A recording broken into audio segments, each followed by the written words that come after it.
I think Paul's purpose in life is helping people, and he has shown it through all the work he has done. I think that's why he was always so busy. He was always helping other people, and never slowing down and thinking of his own time, but he was always thinking of how he could help people. I just think that says who he is. Paul does so many things, including his volunteerism and his work at the university, but he still always had time for the boys and for me, and was always there when we needed him.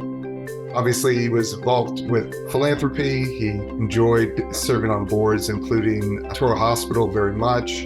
But even with all that, he always made time for his students, for Scott and I, for friends, anyone who needed his help with something. He was always there to give it. The best way to describe him is somebody who cares greatly about what's happening around him and the people around him, and is always fun to be around. I met Paul many years ago. I have to say, every time I see Paul, it gives me pleasure, and it's always good to be with Paul. Paul and Arlene and David and I have been friends, dear friends, for 45 years, since we arrived in New Orleans. We met basically through Touro Synagogue.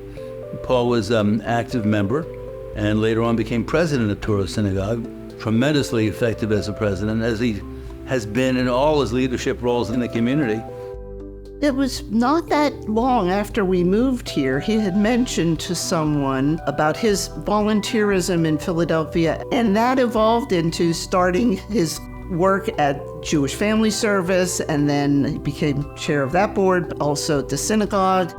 He's an active board member, so I think people learned about his involvement and commitment, and that snowballed.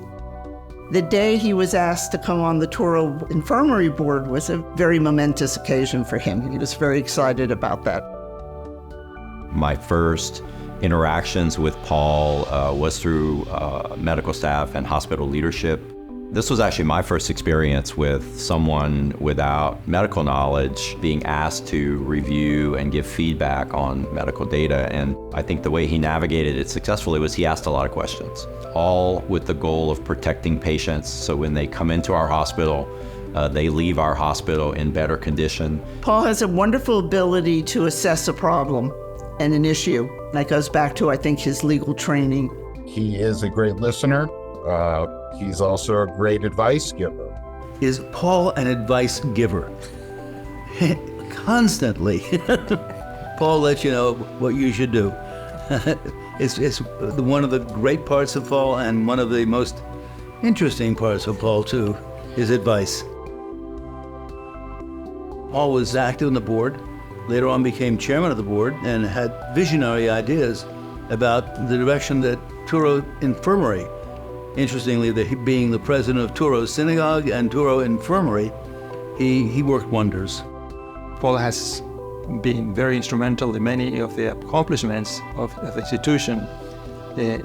Difficult to mention all of them, but one of them is the addition of the Waterberg Villa, which added nursing home and assisted living to our patients, and that has been a tremendous help in caring for them at a very high quality.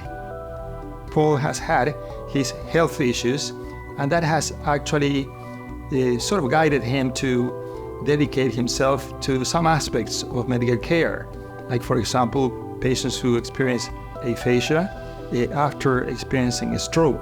He reached out to me initially about his wish to have an aphasia support group created at Touro, and was very persistent to really get it off the ground.